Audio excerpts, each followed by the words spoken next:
The phone call came at 2:11 a.m., but Evan Mercer didn't answer it.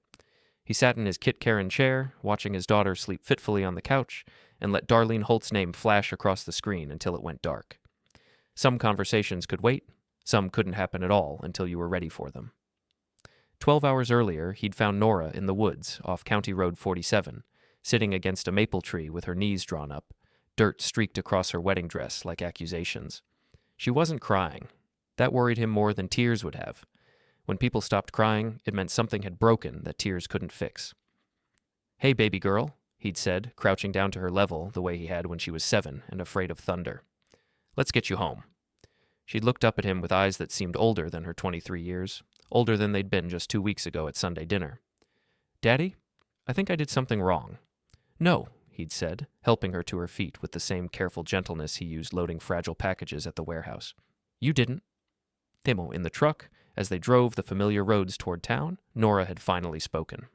Her voice was barely above a whisper, the kind of quiet that made you lean in and hold your breath. "It was my mother-in-law," she said, staring out the passenger window at the passing trees. "She said I was dirty. She said I made Caleb look bad in front of people and that dirty girls end up alone." Evan's hands had tightened on the steering wheel, but his voice stayed steady. "What else did she say?" "That you raised me wrong, that I don't know how to be a proper wife." Nora's reflection in the window looked fragile, translucent. Maybe she's right. "She's not right about anything," Evan had said, and meant it with every fiber of his being. Now, watching the missed call notification fade from his phone screen, Evan thought about his grandfather's lessons. Harold Mercer had been a man of few words and careful actions, someone who understood that the loudest person in the room was rarely the most dangerous one. "When people think you're weak," he used to say, "that's when you have the most power. They stop watching, they get careless." Evan had spent 2 years watching the Holts get careless. When Nora married Caleb 18 months ago, it had happened fast. Too fast, Evan thought. But Nora was 22 and in love, and Caleb seemed decent enough. Quiet, maybe a little too eager to please his parents, but harmless. The Holts had money, standing in the community, a big house on Elm Street with a circular driveway and perfectly maintained landscaping. They owned the hardware store, sat on the church board, hosted charity dinners. They also owned their son, and by extension, Nora. It had started small.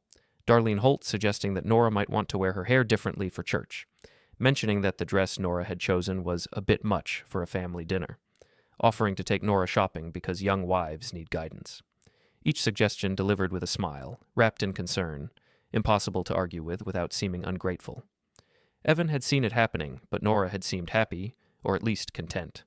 She'd laughed off his concerns, said Darlene was just trying to help her fit in. "She means well, Daddy. She's not like you. She actually knows about these things." That had stung, but Evan had let it pass. Maybe Darlene did mean well. Maybe his own rough edges, his blue-collar life, his lack of social graces, really weren't enough to guide a young woman through marriage and community expectations. But then the visits had become structured, scheduled. Evan could only see his daughter on certain days, at certain times, and always with Caleb or Darlene present. "Family time is important," Darlene would say when Evan called. "Nora needs to focus on her new life now." When he did see Nora, she seemed smaller somehow, quieter. She'd stopped talking about her job at the library. Darlene thought it was better if she focused on homemaking. She'd stopped mentioning her college friends. Darlene said married women needed to be more selective about their associations. "She's just adjusting," Caleb had said when Evan expressed concern. "Mom knows how to help her. You don't need to worry about it." But Evan was paid to worry about things. As a delivery driver and warehouse expeditor, his job was noticing when packages were damaged, when routes were compromised, when systems were failing. And the system around his daughter had been failing for months. The phone buzzed again. This time it was his brother Eli responding to the text Evan had sent from the woods. "Grandpa rules." "On my way," the message read. 20 minutes. Eli arrived in 19, letting himself in through the back door with the key Evan had given him years ago. At 41, he was 3 years younger than Evan, but carried himself with the same careful stillness their grandfather had possessed. Where Evan moved packages and drove routes, Eli managed systems, inventory control for a regional distributor, a job that required patience, precision, and the ability to see patterns others missed. "How is she?" Eli asked, nodding toward the couch where Nora had finally fallen into deeper sleep. "Broken," Evan said simply, "but not permanently." They sat at the Kit Karen table. Two men who'd learned early that the most important conversations happened in quiet voices, away from the people who thought they knew better. "Tell me," Eli said. Evan told him about the woods, about Nora's whispered confession, about 18 months of watching his daughter disappear into someone else's idea of who she should be. Eli listened without interrupting, the way he'd learned to listen to warehouse workers reporting problems, gathering information first, solutions second. "The mother-in-law," Eli said when Evan finished. "Darlene. She's the center of it." "Yeah, but it's not just her. The husband, Gareth, he backs her up. Never says much, but he's always there, watching, making sure things go the way they're supposed to go. And Caleb," Evan shook his head. "Caleb's not strong enough to stand up to them. Maybe not strong enough to want to." "What about money?" "Joint accounts. Caleb's name and Nora's, but I'd bet anything Darlene has access. They bought her a car, but it's in their name. The apartment they were going to rent fell through, so they're living in the Holt house. Everything ties back to them." Eli nodded slowly. Classic control pattern. Isolate, create dependency, establish consequences for resistance. "She called tonight," Evan said. "Darlene, after I brought Nora home." "You didn't answer." "No." "Good. Let her wonder. Let her make the first move." They sat in comfortable silence for a while. Two brothers who'd learned strategy from a grandfather who'd survived the Depression by being smarter than people expected him to be. Harold Mercer had taught them that poor men and quiet men were often underestimated, and that underestimation was the most valuable currency you could possess. "We do this clean," Eli said finally. "Clean," Evan agreed. "No confrontations, no shouting matches, no dramatic scenes. Just like Grandpa taught us. Evidence first, documentation. Let the system work." Evan looked at his sleeping daughter, 23 years old and curled up on his couch like she was 7 again, seeking safety in the place she'd always found it. "She whispered it," he said. "When she told me what Darlene said, like she was afraid someone might hear her, even out there in the woods." "They trained her to whisper," Eli said. "We'll teach her to speak up again." The next morning, Nora woke slowly, disoriented by the familiar surroundings of her childhood home. Evan heard her moving around upstairs, the creak of floorboards in her old bedroom, water running in the bathroom she'd shared with him for 18 years before Caleb Holt convinced her she needed something better. When she came downstairs, she was wearing clothes from the dresser she'd left behind. Jeans that were a little loose now, a sweater that had been her favorite in high school. She looked younger, but also somehow more herself than she had in months. "I should call Caleb," she said, standing in the Kit Karen doorway like she wasn't sure she was allowed to enter. "Do you want to call Caleb?" Evan asked.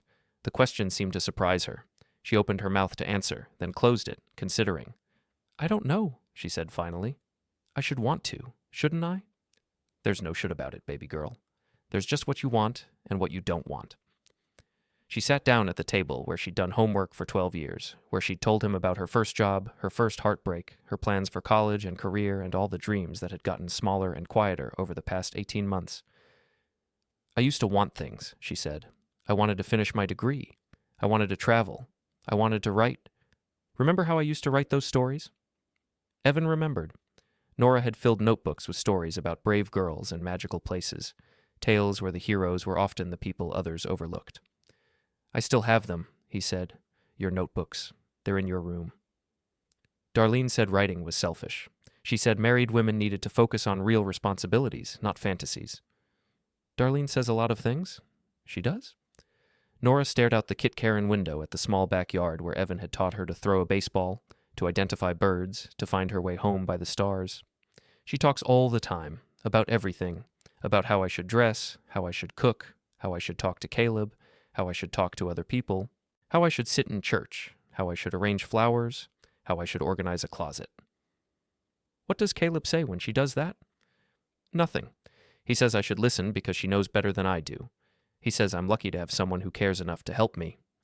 Evan poured coffee into 2 mugs, added cream to Nora's the way she'd liked it since she was 16 and he'd first let her drink it. "Help you with what?" "Being a proper wife, being the kind of person people respect." Nora wrapped her hands around the warm mug. "Being clean." The word hung in the air between them, loaded with all the poison Darlene Holt had poured into it. "Tell me about clean," Evan said gently. "It's not just—" Nora's cheeks flushed. "It's not just physical. It's everything. The way you think, the way you want things, the way you remember things. She said I had dirty thoughts about my life before Caleb. She said it was dirty to miss you, to want to spend time here instead of learning to be part of their family. What else? She said it was dirty to disagree with Caleb, even privately. She said it was dirty to want things he couldn't give me. She said dirty girls always end up alone because no decent man can stand them for long. Evan set down his coffee cup with careful control. In his mind, he was making lists, taking inventory, preparing for a different kind of delivery route. Yesterday, he said, in the woods. What happened? Nora was quiet for a long time, staring into her coffee like it might hold answers. Caleb's cousin was getting married. There was a shower, and Darlene wanted me to help organize it. I said I thought we should ask the bride what she wanted instead of just deciding for her. Nora's voice got smaller. Darlene said that was typical of me, always thinking I knew better than people with more experience. She said it in front of everyone, all the church ladies, Caleb's aunts, everyone. What did you do? Nothing. I just stood there while she explained to everyone how young wives sometimes have trouble learning their place, but that I was getting better with guidance. Nora's hands shook slightly around the mug. Then she said maybe I should go home and think about why I always seem to cause problems at family events.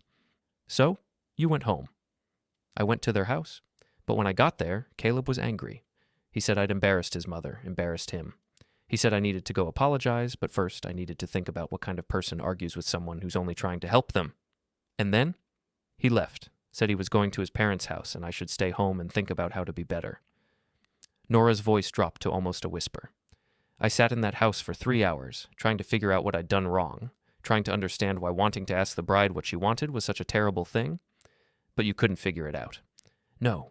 And then I realized I didn't want to figure it out. I didn't want to apologize for thinking someone else's opinion mattered. I didn't want to be better at being the person they wanted me to be. She looked up at Evan with something that might have been hope. Is that wrong? No, baby girl. That's the most right thing you've said in months. Nora started crying then. Not the broken, silent tears of someone who'd learned crying was another form of selfishness, but the cleansing tears of someone remembering they were allowed to feel things. I walked to the woods because I needed to think somewhere they couldn't find me, she said through the tears. Somewhere I could remember who I used to be. And who did you used to be? Someone who asked questions, someone who cared about what other people wanted, someone who wrote stories and had opinions and didn't whisper all the time. Evan reached across the table and took his daughter's hand, something he hadn't been allowed to do in months. You still are that person, he said. They just convinced you to hide her for a while. The phone rang. Evan glanced at the caller ID, Darlene Holt. He let it ring. Aren't you going to answer it? Nora asked, tension creeping back into her voice. No. But she'll be worried. She'll think something happened to me. Something did happen to you. You remembered who you are. The phone stopped ringing, then immediately started again. She won't stop calling, Nora said. Then she won't stop calling. That's her choice. Evan turned off the ringer and set the phone aside. In the sudden quiet, Nora seemed to relax slightly. I forgot it could be quiet, she said. In their house, someone's always talking, always explaining something, or correcting something, or planning something. I haven't heard real quiet in months. They sat in that quiet for a while, father and daughter relearning the comfortable silence they'd once shared. Finally, Evan spoke. I need to ask you something, and I need you to think carefully before you answer. Okay. Do you want to go back? Nora opened her mouth, then closed it. She stared out the window again, and Evan could almost see her sorting through 18 months of other people's voices to find her own. No, she said finally. I don't think I do. Are you sure? I'm sure I don't want to go back to who I was becoming. I'm sure I don't want to spend the rest of my life whispering and apologizing and trying to be clean enough for people who think I'm fundamentally dirty. She looked at him directly. But I'm scared. Of what? Of what they'll do. Of what they'll say about me. About you. Darlene has a lot of friends, and they all think she's wonderful. They think I'm lucky to have her guidance. What else? Money. The car is theirs. The bank account is joint, but Darlene manages it. She says it's because I'm not good with financial responsibility yet, but she knows every penny I spend. Evan nodded. He'd suspected as much. And Caleb? Caleb will do whatever his parents tell him to do. He always has. Do you love him? Another long pause. I thought I did. Maybe I loved who I thought he could be, but the person he actually is? Nora shook her head. The person he actually is stood by and watched his mother tear me apart piece by piece. He helped her do it. Then we have work to do. We? You don't have to do this alone, baby girl. You never did. That afternoon, while Nora rested, Evan drove his usual route, a circuit of deliveries that took him through 3 counties and past the lives of people who saw him as just another working man in a company truck. It was a role he'd cultivated carefully, reliable, unremarkable, invisible. At the hardware store, he delivered a shipment of seasonal merchandise to Gareth Holt, who barely looked up from his inventory sheets. "Afternoon, Mr. Holt," Evan said, keeping his voice neutral and professional. "Mercer." Gareth signed the delivery receipt without making eye contact. "Everything there?" "Yes, sir. All accounted for." Gareth nodded dismissively, already turning away. To him, Evan was just another service provider, someone who moved things from one place to another and didn't require real attention. Perfect. At the loading dock behind the store, Evan took a moment to observe the layout. The security cameras, the employee schedules posted on the break room wall visible through an open door. Information was like packages. You never knew when you might need to deliver it somewhere important. His phone buzzed with a text from an unknown number. "This is Caleb. We need to talk about Nora. She's not thinking clearly." Evan deleted the message without responding. Another text 5 minutes later. "My mother is very upset. Nora needs to come home so we can work this out as a family." Deleted. A third. "You're making this harder than it needs to be. Just bring her back and we can forget this happened." Evan turned off his phone. That evening, Eli came by again, this time with takeout from the diner and a manila folder tucked under his arm. "Research," he said, settling the folder on the Kit Karen table. "Public records, mostly. Property ownership, business licenses, court filings. Find anything interesting?" "The Holts have money, but not as much as they want people to think. The hardware store is mortgaged to the hilt, and they've got liens on some of their properties. Nothing illegal, but they're leveraged pretty heavily." "What else?" "Darlene serves on a lot of boards, but she's been involved in some conflicts. Nothing that made it to court, but there are patterns. She tends to have problems with other strong-willed women. They either fall in line or they get pushed out." Nora looked up from her soup. "What kind of problems?" "Yeah, mostly social. Rumors about reliability, about judgment, about family situations. The kind of whisper campaigns that are hard to prove but effective at isolating people." "She did that to Mrs. Patterson," Nora said quietly. "The music director at church. Darlene didn't like some of her song choices, said they were too contemporary.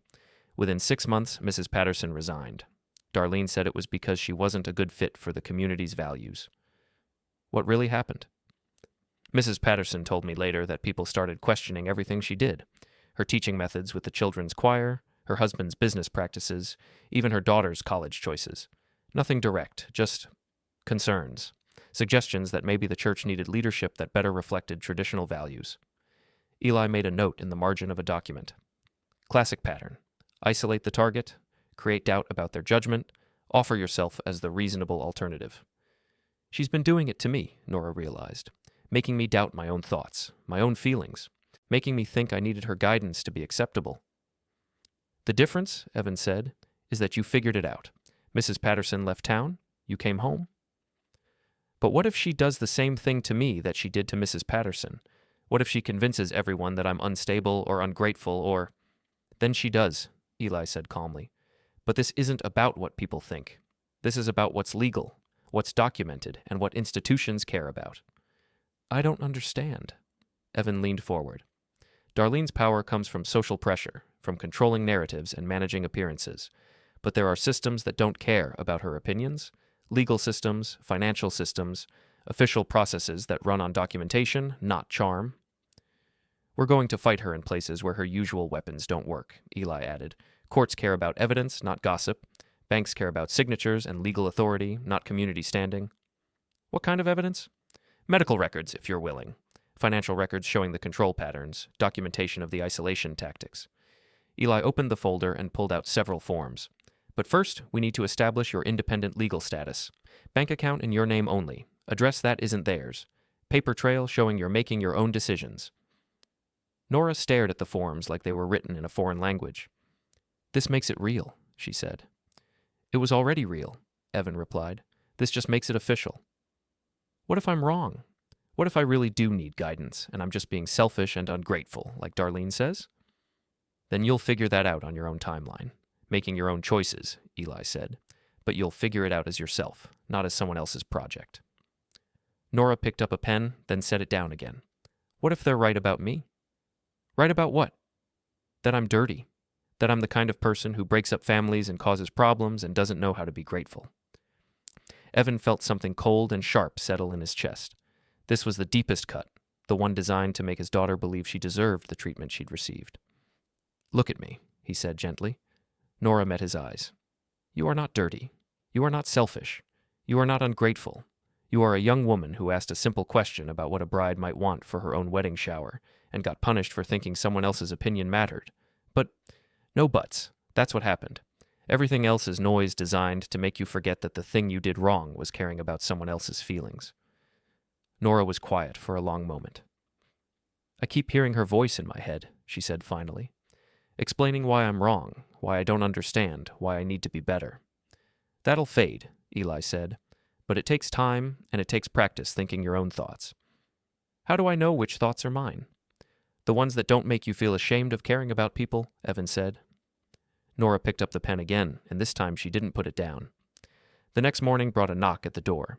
Through the window, Evan could see Caleb Holt standing on the porch, shifting his weight nervously from foot to foot. "Stay upstairs," Evan told Nora. "You don't have to see him if you don't want to." "I should talk to him. He's my husband. He's your husband if you want him to be. Right now, he's just someone who wants something from you." Evan opened the door but didn't invite Caleb in. "Mr. Mercer," Caleb said, trying for a smile that didn't quite work. "I was hoping I could talk to Nora. She's resting. It's just... This is all a misunderstanding. Mom feels terrible about what happened. She was just trying to help, and I think maybe Nora misunderstood her intentions." Evan leaned against the doorframe, making it clear the conversation would happen outside. "What did Nora misunderstand?" "Well, you know how emotional women can get about wedding planning. There was just some confusion about the shower arrangements, and Mom was trying to smooth things over with the other ladies. She never meant to hurt Nora's feelings." "And what's your understanding of what happened?" Caleb seemed surprised by the question. Well, Mom explained that Nora got upset when she offered some suggestions about the shower planning. Sometimes Nora gets these ideas about how things should be done, and she doesn't realize that other people have more experience with these kinds of events. "So your mother offered suggestions." "Right, just trying to help." "And Nora's response to these helpful suggestions was what, exactly?" She argued, in front of everyone. Mom said it was embarrassing, the way Nora contradicted her in front of the church ladies. Evan nodded slowly. "And what did Nora argue about?" "I don't know the details. Something about asking the bride what she wanted, instead of just planning something nice for her." "And that was worth embarrassing your wife in front of a room full of people?" Caleb's face flushed. Mom wasn't trying to embarrass anyone. She was trying to teach Nora how to handle these situations better. "By telling everyone that Nora doesn't know her place?" "She didn't say that." "What did she say?" Caleb opened his mouth, then closed it. "Look, Mr. Mercer, I know you think Mom is too hard on Nora sometimes, but she's just trying to help her fit in. Nora can be difficult. She has these ideas about how things should be, and sometimes she doesn't understand that there are better ways to handle situations." "Better according to who?" "According to people with more experience, according to people who understand how things work in this community." "And Nora doesn't understand how things work?" "Not always. She means well, but she's young, and she didn't grow up in our social circle. Mom is just trying to guide her." Evan was quiet for a moment, studying Caleb's earnest, confused face. This wasn't malice, he realized. This was something worse. Complete unthinking acceptance of his mother's authority. "Where were you?" Evan asked, "when your mother was guiding your wife?" "I was at work, but Mom told me what happened, and she was really upset. She's been so patient with Nora, and it hurt her feelings when Nora was argumentative." "So you came home and told your wife she'd hurt your mother's feelings?" "I told her she needed to think about how her actions affect other people. And then you left her alone to think about it." "I thought it would be good for her to have some quiet time to reflect." "For 3 hours." However long it took for her to understand what she'd done wrong. Evan felt that cold, sharp thing in his chest expand. And what had she done wrong? She'd questioned Mom's judgment in front of other people. She'd made Mom look bad. By suggesting they ask the bride what she wanted for her own wedding shower. "It's more complicated than that." "Is it?" Caleb ran a hand through his hair, frustration creeping into his voice. "Look, I know Nora called you, and I know you think you're helping her, but this is between me and my wife. Mom and Dad are willing to forget this whole thing happened if Nora just comes home and apologizes." "Apologizes for what?" "For running away instead of working things out like an adult, for worrying everyone, for making this into a bigger deal than it needed to be. From upstairs came the sound of a door closing. Nora had been listening. "I'll tell her you stopped by," Evan said. "Can I see her, just for a few minutes?" "Not today." "Mr. Mercer, I know you don't like my family, but we're not the enemy here. We love Nora. We want what's best for her." "What do you think is best for her?" "Coming home, being part of the family, learning to work through problems instead of running away from them." "And if she doesn't want to come home?" The question seemed to genuinely confuse Caleb. Why wouldn't she want to come home? We're her family now. Maybe she needs some time to think about what she wants. She doesn't need to think. She needs to stop listening to people who don't understand our situation and start focusing on her marriage. There it was, the assumption that Nora's thoughts were the problem, not the circumstances that had driven her into the woods. "I'll tell her you stopped by," Evan repeated. After Caleb left, Evan found Nora sitting on her bedroom floor, surrounded by the notebooks she'd filled with stories as a teenager. "I heard," she said without looking up. "What did you think?" "I thought about how many times I've had that exact conversation with him. How many times I've tried to explain what I was feeling, and he's explained back to me why my feelings were wrong. And I realized I don't want to have that conversation anymore. Not with him, not with Darlene, not with anyone who thinks my thoughts are the problem." Evan sat down on the edge of her bed. "What do you want?" "I want to remember what it feels like to have an opinion without immediately wondering if it's wrong. I want to care about things without having to justify why they matter. I want to stop whispering." "Then that's what we'll work on. It's going to get ugly, isn't it? When they realize I'm not coming back?" "Probably. They'll say things about me, about you. They'll make it sound like you're manipulating me, like I'm having some kind of breakdown." "Let them." "But people will believe them. Darlene is very convincing when she wants to be." "Some people will believe them, others won't. But the people whose opinions matter, the people who actually care about your well-being, they'll see through it." "What if there aren't very many of those people?" "Then you'll know who your real friends are." That afternoon, Evan drove Nora to the urgent care clinic on the outskirts of town. She'd been reluctant at first, worried about making a fuss, but Eli had been clear, documentation mattered, and medical professionals were trained to recognize signs of emotional abuse. Dr. Isla Karen was thorough and kind, asking questions without judgment and listening to answers without offering immediate solutions. She documented Nora's physical condition, the weight loss, the stress-related symptoms, the signs of chronic anxiety, and referred her to the clinic's social worker. Marla Keene was younger than Evan had expected, maybe 35, with the kind of calm competence that came from years of hearing difficult stories. She spoke to Nora privately first, then asked if she'd like her father present for the rest of the conversation. "I'd like him here," Nora said, and Evan felt something tight in his chest loosen slightly. "I'm going to ask you some questions about your living situation and your relationships," Marla said. "Some of them might seem obvious, but they help me understand what kind of support you might need." "Okay. Are you currently living in a place where you feel safe?" "Yes. I'm staying with my father." "Do you feel free to make your own decisions about daily activities? Things like what to eat, what to wear, where to go?" Nora hesitated. "Now I do.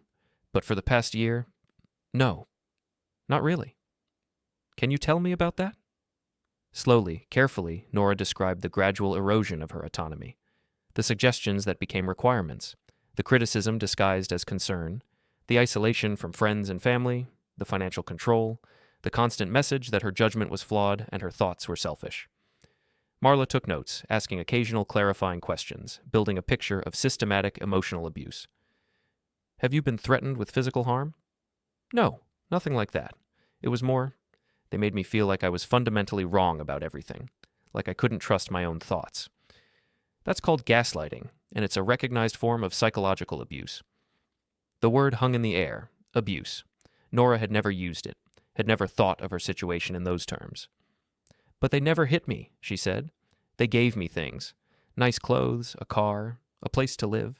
They said they were helping me." "Abuse doesn't always involve physical force," Marla said gently. "And people who seek control often disguise it as care or protection." "So what do I do now?" "That depends on what you want to do. I can provide you with resources for counseling, for legal aid, for temporary housing if you need it. I can also document this conversation in case you decide to pursue legal separation or divorce." "Document it how?" "Official report. It becomes part of your medical record, and it can be used as evidence if you need it later." Evan watched his daughter consider this. The idea that her experience was serious enough to require documentation, official enough to matter in legal proceedings. "Yes," Nora said finally. "I want it documented." As they left the clinic, Nora was quiet, processing the weight of having her experience validated by a professional. "I keep waiting to feel guilty," she said as they got into Evan's truck, "like I should feel bad for talking about them that way." "Do you feel bad?" "No, I feel lighter, like I've been carrying something heavy and I finally got to set it down." "That's because you have been carrying something heavy, their version of who you're supposed to be." The social worker said I should expect them to escalate when they realize I'm serious about staying away. "What kind of escalation?" "More pressure, more attempts to make me feel guilty or crazy, maybe involving other people, friends, family members, church people, to try to convince me I'm making a mistake." "Are you prepared for that?" "I think so, especially now that I know there's a name for what they were doing. It makes it harder for them to convince me it was normal." That evening, the escalation began. First came a call from Caleb's aunt, expressing concern about the family situation and offering to mediate. Evan let it go to voicemail, then a visit from 2 women from the church, worried about Nora's spiritual well-being and the importance of honoring marriage vows. Evan spoke to them politely through the screen door, thanked them for their concern, and declined to let them speak with Nora. Finally, at 8:30, Darlene Holt herself arrived. Evan had been expecting this. What he hadn't expected was the performance. Darlene stood on his porch with tears in her eyes, wringing her hands, and speaking in the trembling voice of a woman pushed to her emotional limits. "Mr. Mercer, please. I just want to see my daughter-in-law. I want to make sure she's all right." "She's not your daughter-in-law right now," Evan said calmly. "She's my daughter, and she's fine. But I'm so worried about her, the way she left, so upset, so confused. I keep thinking about what I could have done differently." It was a masterful performance. The concerned mother-in-law, devastated by a misunderstanding, desperate to make things right. If Evan hadn't seen the systematic campaign that had driven Nora into the woods, he might have been moved by it. "What would you have done differently?" he asked. "I would have been more patient with her, more understanding. I know she's young, and sometimes I forget that she needs more guidance than I realized." "Guidance with what?" "With being part of a family, with understanding how things work in our community, with learning to put her marriage first." Darlene's voice broke slightly. "I just wanted to help her become the woman Caleb deserves." "And what kind of woman does Caleb deserve?" "Someone who supports him, someone who understands that marriage means being part of something bigger than yourself, someone who doesn't run away when things get difficult." "Is that what Nora did? Run away when things got difficult?" "She left her husband without even trying to work things out. She worried us all sick, and now she won't even talk to us." Darlene wiped her eyes with a tissue. "I know you think I'm too hard on her, but I was just trying to teach her how to be happy." "Happy according to who?" "According to what works. According to what makes marriages last and families stay together." "And if she's not happy with what works?" "Then she needs to learn to find happiness in doing the right thing instead of just doing what feels good in the moment." There it was, the core philosophy that had nearly broken his daughter. The idea that Nora's feelings were obstacles to overcome rather than information to consider. "I'll tell her you stopped by," Evan said. "Please, Mr. Mercer, just let me talk to her for 5 minutes. Let me apologize and explain what I was trying to do." "She doesn't want to see you." "She's confused right now. She's been through a difficult time, and she's not thinking clearly. You know how emotional young women can be. She's thinking more clearly than she has in months. You can't know that. You haven't been part of her daily life. You don't know what she needs. I know she needs to not be called dirty for caring about other people's feelings." Darlene's expression flickered, just for a moment, before the concerned mask slipped back into place. "Is that what she told you, that I called her dirty?" "Among other things." "Mr. Mercer, I think there's been a serious misunderstanding. I never called Nora dirty. I was trying to help her understand that some behaviors can give people the wrong impression, but I would never use language like that." "What language would you use?" "I would say that young wives need to be careful about how their actions reflect on their families. I would say that there are appropriate ways to handle disagreements, and that public arguments can damage relationships." "And if she disagreed with that assessment?" "Then I would hope she'd be open to learning from people with more experience." "And if she wasn't open to learning?" The mask slipped again, just slightly. "Then I would hope her family would help her understand the consequences of that choice." "What kind of consequences?" Darlene seemed to realize she'd said too much. "I just meant, Well, when someone consistently makes choices that hurt other people, it affects how people see them. It affects their relationships. So if Nora doesn't learn to behave the way you think she should, people will stop wanting to be around her. I didn't say that. What did you say? I said that actions have consequences. That's just reality. Whose reality? Everyone's reality, Mr. Mercer. That's how communities work. That's how families work. Evan nodded slowly. Well, Nora has decided to find out how other communities work. Communities where asking what a bride wants for her wedding shower isn't considered a character flaw. She can't just run away from her problems. She's not running away from problems. She's running away from people who convinced her that caring about others was a problem. Darlene stared at him for a long moment, and Evan could see her recalculating, trying to figure out which approach might work better. Mr. Mercer, I understand that you want to protect your daughter. Any father would feel that way. But sometimes protecting someone means helping them face difficult truths about themselves, not just telling them what they want to hear. What difficult truths? That marriage requires sacrifice. That being part of a family means sometimes putting other people's needs first. That running home to daddy every time things get challenging isn't the behavior of a mature woman. And staying in a situation where people systematically tear down your self-worth is the behavior of a mature woman? No one was tearing down her self-worth. We were trying to help her build character. By telling her she was dirty. Darlene stopped, took a breath, tried again. Mr. Mercer, I think Nora may have misunderstood some conversations we had about appropriate behavior for married women. Sometimes when people are emotional, they hear things differently than they were intended. So she misunderstood. I think she might have. And the financial control, the restricted visits with family, the constant criticism disguised as guidance. Did she misunderstand all of that too? Darlene's composure cracked slightly. I don't know what she's told you, but I think you're getting a very one-sided version of events. Then give me your side. My side is that I opened my home to a young woman who needed guidance, and I tried to help her become the kind of wife my son deserves. If she interpreted that as criticism, then maybe she wasn't ready for the responsibilities of marriage. Or maybe she was ready for a different kind of marriage than the one you had planned for her. There's only one kind of successful marriage, Mr. Mercer. The kind where both people put the relationship first and work together to build something lasting. And if one person's idea of putting the relationship first involves erasing the other person's opinions and preferences, then maybe that person needs to examine whether their opinions and preferences are more important to them than their marriage. Evan felt something settle into place, a cold, clear understanding of exactly who he was dealing with. I'll tell Nora you stopped by, he said again, and this time he closed the door. Through the window, he watched Darlene stand on his porch for several minutes, probably trying to decide whether to knock again or try a different approach. Finally, she walked back to her car, but not before looking up at Nora's bedroom window with an expression that was no longer concerned or apologetic. Upstairs, Nora was sitting on her bed with one of her old notebooks open in her lap. I heard, she said. What did you think? I thought about how many times she's had that exact conversation with me, except I was the one apologizing and promising to do better. Nora closed the notebook. And I thought about how she never actually denied calling me dirty. She just said I misunderstood what she meant by it. Did you misunderstand? No. She said dirty girls end up alone, and that I was becoming the kind of person no decent man could stand for long. She said it more than once, in different ways, but she definitely said it. Why do you think she's denying it now? Because she knows how it sounds to other people. When she said it to me, it was just the two of us, or just family. Now she knows other people are listening. What else do you notice? She still thinks I'm the problem. Even when she's trying to apologize, she's explaining why I need to change, not why she needs to stop trying to control me. Evan sat down in the chair by her desk, the one he'd occupied for countless homework sessions and bedtime stories. Are you ready for this to get harder? What do you mean? I mean, she's not going to stop. She's going to try different approaches, involve more people, create more pressure. She's going to make this about your character, your stability, your ability to handle adult responsibilities. I know. Nora was quiet for a moment.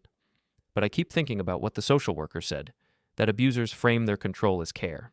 Every time Darlene talks about helping me or guiding me or wanting what's best for me, I hear that now. Good. Hold on to that. There's something else. What? I think I want to file for separation. Not just stay away from them, but make it official. Are you sure? I'm sure I don't want to be married to someone who thinks his mother's opinion of me matters more than my own opinion of myself. I'm sure I don't want to spend my life trying to become someone else's idea of acceptable. That's a big step. I know, but I think I'm ready for big steps. The next morning, Evan called in sick to work for the first time in 3 years. Instead of driving his delivery route, he drove Nora to the office of Tessa Langford, the family law attorney Eli had recommended. Tessa was exactly what Evan had hoped for: precise, unemotional, and completely uninterested in the social dynamics that had trapped his daughter. She cared about documentation, legal precedent, and provable facts. "Tell me about the financial situation," she said, after Nora had outlined the basic circumstances of her marriage. "Joint checking account, but Darlene, my mother-in-law, manages it. She says it's because I'm not good with money, but really it's because she wants to know everything I spend." "Do you have access to the account?" "Technically, yes. But if I spend money without asking, there are consequences." "What kind of consequences?" "Lectures about financial responsibility, suggestions that I'm being selfish or impulsive. Sometimes she'll restrict access for a few days to help me think about priorities." Tessa made notes. "What about assets? Car, property, savings?" "The car is in their name. We live in their house. The savings account is joint with Caleb, but again, his parents manage it." "Income?" "I work part-time at the library, but Darlene says most of it should go toward household expenses and savings. I get an allowance for personal spending." "An allowance?" $20 a week, if I've been responsible with previous money." Tessa looked up from her notes. "You're 23 years old, and your mother-in-law gives you a $20 weekly allowance?" "She says it's good practice for managing money wisely." "What does your husband say about this arrangement?" "He says his parents are good with money, and I should listen to them." "I see." Tessa made more notes. "What about social relationships? Friends, family, activities outside the home?" "Mostly restricted. Darlene says married women need to be careful about influences that might interfere with family priorities." "Meaning?" "Meaning I couldn't see my father very often, couldn't maintain friendships with single women, couldn't participate in activities that weren't family approved." "And your husband supported these restrictions?" "He said his mother knew what was best for family harmony." Tessa set down her pen. "Mrs. Holt, what you're describing is a pattern of financial and social control that constitutes emotional abuse. It's grounds for separation and potentially for seeking damages related to the restriction of your financial independence." "Damages?" "Compensation for lost wages, restricted access to marital assets, costs associated with rebuilding your independent life." "I can do that?" "You can try. The success would depend on documentation and your willingness to testify about the control patterns." "What kind of documentation?" "Bank records showing the restricted access, medical records documenting the psychological impact, witness statements from people who observed the controlling behavior." Evan leaned forward. "She saw a social worker yesterday. There's an official report." "That's helpful. What about witnesses to the financial control?" "The bank where we have accounts," Nora said. "The tellers know that I have to get approval for withdrawals over $20, and there are probably records of Darlene calling to check on my spending." "Good. What about the social isolation?" "My father could testify about the restricted visits. Maybe some of my former friends could talk about how I stopped being available for activities." Tessa nodded. "Here's what I recommend. We file for legal separation first, which gives you immediate protection and establishes your independent legal status. Then we work on the asset division and any claims for damages. The key is building a clear timeline of the controlling behavior and its impact on your life." "How long does it take?" "Depends on whether they contest it. If your husband agrees to the separation and asset division, it could be relatively quick. If they fight it, they'll fight it," Nora said quietly. "Darlene doesn't let go of things easily. Then we prepare for a fight. But Mrs. Holt, I want you to understand something. You have legal rights that don't depend on anyone else's approval.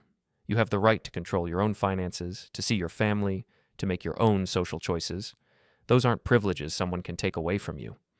Even though I'm married, even though you're married, marriage is a partnership, not ownership." Walking out of Tessa's office, Nora seemed taller somehow, like she was remembering how to take up her full space in the world. "I keep expecting to feel guilty," she said as they got into Evan's truck. "But you don't." "No, I feel angry. Not crazy angry, just clear angry, like I'm finally seeing how much they took from me." "What did they take?" "My money, my friendships, my relationship with you, my ability to trust my own judgment." She buckled her seatbelt with decisive motions. "My voice. They took my voice and convinced me it was for my own good. You're getting it back." "Yeah, I am." That afternoon, the counterattack began in earnest. First came a call from the library where Nora worked, informing her that there had been concerns raised about her reliability and suggesting she might want to consider taking some time off to handle her personal situation. Then a visit from Caleb's uncle, who owned the auto shop where Evan sometimes had his truck serviced. Just a friendly heads up that people were talking, and maybe it would be better for everyone if this family situation could be resolved quietly. Finally, a call from the pastor of the church the Holts attended, expressing concern about the spiritual implications of a young wife abandoning her marriage vows and wondering if Evan might encourage Nora to seek pastoral counseling. "They're mobilizing their network," Eli observed when Evan told him about the day's events. "Classic social pressure campaign. Will it work? Depends on how strong Nora's resolve is and how well we can counter their narrative." "What's their narrative?" "Troubled young woman, influenced by overprotective father, abandoning her Christian marriage because she's not mature enough to handle adult responsibilities." "And our narrative?" "Young woman escaping systematic emotional abuse, supported by family who recognizes her right to make her own choices." "Which story do you think people will believe?" "The one with the most convincing evidence." That evening, Nora made her own phone call to her former supervisor at the library. "Mrs. Karen, this is Nora Mercer. I heard there were concerns about my work performance, and I wanted to understand what those concerns were." Evan could hear only one side of the conversation, but he could see Nora's expression growing more determined as she listened. "I see. And who raised these concerns?" "I understand you can't tell me that, but can you tell me what specific incidents they were referring to?" "No incidents, just general concerns about my judgment and reliability." "Mrs. Karen, I've worked for the library for 2 years, and I've never had a negative performance review. I've never missed a shift without calling in, and I've never had any patron complaints. So I'm wondering what evidence these concerns are based on." A long pause. "I see. Well, I'd like to request a formal meeting to address these concerns, with specific documentation of any performance issues. I'd also like to know the library's policy on employment decisions based on unsubstantiated complaints about employees' personal lives." Another pause. "Thank you. I'll expect to hear from you by Friday." Nora hung up and turned to Evan with something that might have been satisfaction. "What did she say?" "She said someone had called expressing concerns about my emotional stability and suggesting that I might not be in the right frame of mind to work with the public right now." "Someone?" "Someone who was very concerned about my well-being and thought it might be better if I took some time off to focus on my marriage." "And what did you say?" "I said I wanted documentation of any actual performance problems and that I was pretty sure the library couldn't fire someone based on anonymous complaints about their personal life." "Good for you." "I also realized something while I was talking to her." "What?" 6 months ago, I would have been mortified that someone had called my workplace. I would have been so embarrassed and worried about what people thought that I probably would have quit just to make the problem go away. And now? Now I'm angry that someone thinks they can interfere with my job because I won't do what they want in my personal life. That's progress. That's my voice coming back. The court hearing was scheduled for the following Wednesday. By Monday, the pressure campaign had reached a crescendo. Someone had started a prayer circle at the church, asking for divine intervention in the family crisis affecting the Holts. 3 different people had called Evan's work to express concerns about his emotional state. "They're throwing everything they have at this," Eli observed. "Will it work?" "Not in court. Judges care about evidence and legal precedent." Wednesday morning arrived gray and cold. Evan drove Nora to the courthouse, both of them quiet with the weight of what they were about to make official. Inside, the Holts were waiting with their attorney. Caleb sat between his parents, looking pale and miserable. Darlene sat straight-backed and composed, every inch the respectable community member. The hearing was surprisingly brief. Tessa presented the documentation of financial control, social isolation, and emotional abuse. The Holt's attorney argued this was simply a young woman who couldn't handle married life. Judge Patricia Hawkins listened with professional detachment. "Mrs. Holt," she said finally, addressing Nora, "do you understand that legal separation is a serious step?" "Yes, Your Honor." "And you're making this decision freely?" "Yes, Your Honor," Judge Hawkins nodded. "Mr. Holt, do you wish to contest this separation?" Caleb looked at his parents, then at Nora. "I don't understand why we can't work this out." "Do you want to fight for this marriage?" "I want things to go back to the way they were." "That's not an option," Judge Hawkins said. "Mrs. Holt, I'm granting your petition for legal separation. You have the right to establish independent financial accounts, to live separately from your husband, and to make your own decisions. Mr. Holt, you have 30 days to decide whether you want to contest the asset division or proceed with an uncontested divorce." The gavel came down. Outside the courthouse, Darlene Holt was waiting. "This isn't over," she said as Nora and Evan walked toward their truck. Yes, it is, Nora replied without stopping. You'll regret this. Nora stopped and turned around. Mrs. Holt, she said, her voice carrying clearly across the parking lot. The only thing I regret is not leaving sooner. You ungrateful little... I'm ungrateful for being called dirty. I'm ungrateful for being treated like a child who couldn't be trusted. I'm ungrateful for being isolated from my family and friends. You're right about that. After everything we did for you, everything you did to me, there's a difference. Darlene's composure cracked. You're making the biggest mistake of your life. No, Nora said quietly. The biggest mistake of my life was believing I needed to earn the right to be treated with basic respect. She turned and walked toward the truck, leaving Darlene standing in the rain. As they drove away, Evan glanced in the rearview mirror. Darlene was still standing there, frozen, watching them disappear. For the first time in 18 months, she had no power. How do you feel? Evan asked. Free, Nora said, smiling without fear behind it. Scared, but free. What are you scared of? Everything. Nothing. I don't know yet. She rolled down the window slightly, letting the cold air rush in. But whatever happens next, it'll be mine. Evan's phone buzzed. A text from Eli. How did it go? He handed the phone to Nora. She typed back, It's done. 3 dots appeared. Then, dinner to celebrate? Nora looked at her father. Somewhere loud. I want to hear what the world sounds like when no one's trying to control it. They drove through the rain toward the diner on the edge of town, where the lights were bright and warm, where people laughed without permission, where voices rose and fell in the natural rhythm of equals. Behind them, the courthouse disappeared into the gray afternoon. Ahead of them, the road stretched out into uncertainty. And for the first time in 18 months, uncertainty felt like freedom.